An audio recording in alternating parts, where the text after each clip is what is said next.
All right, looks like we're live. So welcome everyone to EdCamp 3.0. This is a session on remixing PD, and we'll be talking about how to personalize, differentiate, and change PD for educators and what we can do to make PD better and what educators need when they need it. So we have a couple people with us right now, and if more come, we'll introduce them when they get here. So go ahead and let's start with Chris. Well, I'll tell a little bit about myself, and then we'll go to Chris and then Jessica. How's that sound? Great. So my name is Ray Fearing. I'm the Educational Technology Coordinator with Del Norte County Unified in California, and PD is what I do.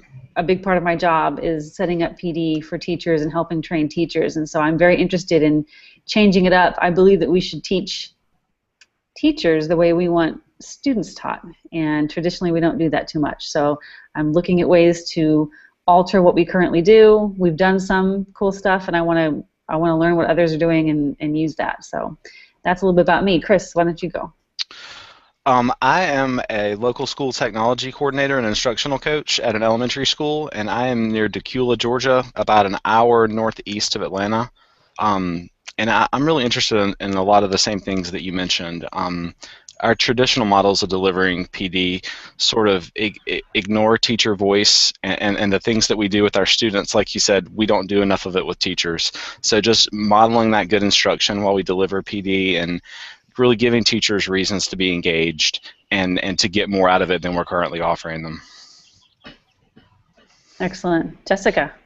I am Jessica Raleigh. I'm a personalized learning field manager for Denver Public Schools, and so we are really trying to rethink what professional development looks like in our district. When I say we, I think there's a growing group of people in the district in a few different departments who are really interested in that. Specifically, we support a lot of schools who are piloting blended and personalized learning, and so we're really trying to model for them what it is we're asking them to do in their classrooms with their kids. We think that's really important, that if we want to have our teachers teaching this way, that they get to experience that as a learner, and that we really trust teachers more and really think about them personalizing their own experience, just like we want kids to do that for themselves. So it's just become a big passion for me in the last year or so, and I'm really excited to get some new ideas and hear what other people are doing. Awesome. Yeah, awesome for sure. So we are all on the same page, it sounds like, as far as what we're hoping to learn, and I think we should just start sharing a little bit about what we want out of this hangout and what we want to discuss here. So, Jessica, let's start back with you. What specific questions do you have, or what topics do you want to cover in our short time? Oh gosh, really, I want to hear what other people are doing and thinking, and I found that the way to really kind of do this work is with other people, and other people who are outside of my district and outside of our state often help me think things through, and so I really love connecting with other people. And I think that, if I just sometimes want this repository of here's how we personalize PD, and I just can read through it and connect with all those people, because I feel like that's the key, and that's the kind of the missing piece, is that we're not connecting and sharing all the stuff we're doing, so we're all replicating the same things in silos instead of kind of pooling our resources and sharing all of that. So I just really want to hear what you guys are doing, and maybe hear some of the things that are challenges, and hopefully share some things that we're doing that might help with that. Chris, how about you? Kind of the same things, just to share some resources and get some perspective from people in a different place. I'm in a really, really large district, and we have a lot of local school control at our district, so there's not a lot of things coming from our district office, and a lot of schools are not doing technology integration like my school is. So I found that I don't have a lot of resources with my colleagues, and sometimes I'll try to start conversations and I'll get kind of like a funny look, like, what are you talking about? What's that? Or anyway, somebody didn't know what PBL was the other day, and I was like, what are we going to do? So I love connecting with people and getting different perspectives and trying to bring those back to the work that we're doing with our teachers and our students. I went ahead and shared something. If y'all have the chat toolbar, click the chat. you can share links in there. This is a link that a couple of teachers shared. They did a poster session at ISTE, which was in Atlanta about a week ago. And it was some good resources for technology coaching and PD specifically. I liked it because it was not just, here's 20 apps, have fun. It was more about building school culture and the kind of conditions that it takes to make professional learning a success at a school. So just things like that, just sharing those resources, getting some ideas from you guys and others is really what I'm looking for. Excellent. Well, I like everything you guys said, and I'm wanting to know the same things, and I'm wondering if we couldn't just go around and talk a little bit about one thing that's working and one challenge we're having. I bet we'd get a lot of insight there. I've got like 5 things in my head I want to talk to you guys about. I'll start with some things that are doing well. We've done a lot of. I am the ET department, ed tech department, so it's just one for the entire county. We have about 4,000 students and 240 or so teachers. And what's really been great this year is going out in the classrooms and doing that push-in coaching and being there with them. And I see that I get a lot better results from that than having 30 or 40 teachers come to a training and have them sit and listen and do something, but then sending them back. And so I think that's an important thing I want to continue, and I'm not sure how we can address that with personalized online PD, but that is a facet of personalized PD I'm very interested in pursuing, is how to get them that experience of working with somebody's stuff, but until they see it done with students, it's challenging to adopt it. And so the push-in coaching has been really, really good. We've also done some hangouts like this for PD. Not a ton of them, but a few, and we have some regulars that attend those and some new teachers that are reaching out and doing those things. But these hangouts work really well too, because like this one, we can record it and teachers can view it later. And I've had teachers tell me, hey, I watched a video you did on, I think it was Symbaloo, and I watched it weeks after it was done, but I learned some stuff from that. So I think having an archive of those types of videos, not so much an instructional video, but a discussion where they can talk, hear what other people were talking about and hear teachers in the classroom talk about how it went. So those are some things that we're doing to personalize that are going really well. What I really want to know more about is, and I'm working on right now, is building an online platform for teachers. So I started building one after New Milford High School's Worlds of Learning. Have you guys seen that before? Yes. That's awesome. And I'll put that at bar just in case. But Worlds of Learning from New Milford.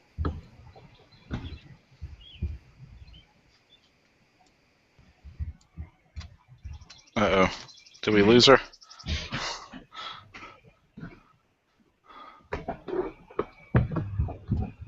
So I'll go ahead and share something while her awesome. connection's buffering. So when Ray was talking about Hangouts, it was getting me thinking about, we've also been starting to do some things with Hangouts, and one of the things, I put it in the chat here, and then I also put it in the shared notes, and I'll tweet it out in a second, but Ben Wilkoff started Project Roundtable, and it's Hangouts on air with a panel of people talking about a specific topic. And so I have the great fortune of working with Ben in Denver, and so I started thinking about, well, we have all these teachers who are looking at these specific topics within personalized learning and blended learning and asking a lot of the same questions over and over again, and rightly so, because it's new to them, and so it's almost like seeing them go through this life cycle of, what are the questions that they first start with, which is always like, what devices are we going to use? What devices are we going to use? And then eventually kind of getting them to the point where they realize that actually, yeah, we have the devices, things are kind of stable, but now what's the next step? And so just that whole process. And so my team and I started doing some roundtables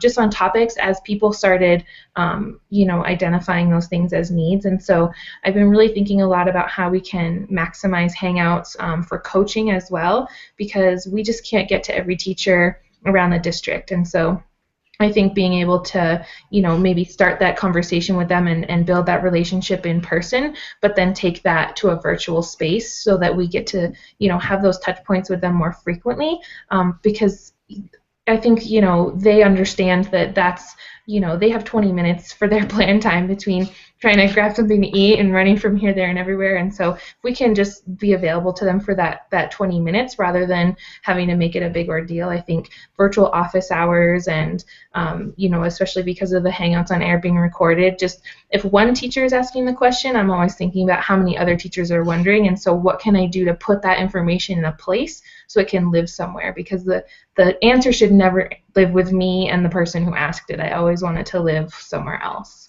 I agree. That kind of brings up something that I'm passionate about too. Is we're working hard to help kids learn in new modalities and with new tools, but sometimes we forget that we have a whole core of teachers that's not really used to learning that way.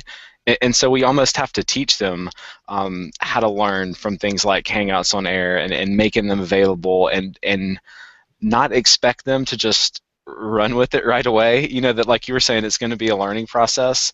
I really love that we have regularly scheduled professional learning in my building, but then I get to follow it up with instructional coaching too, which is really a great model because we get to introduce something at professional learning, but then I get to follow up with people on their level, teaching side by side with them, doing some reflection with them, and I feel like that's really the heart of PD, that to personalize it is that person right there in your class with you.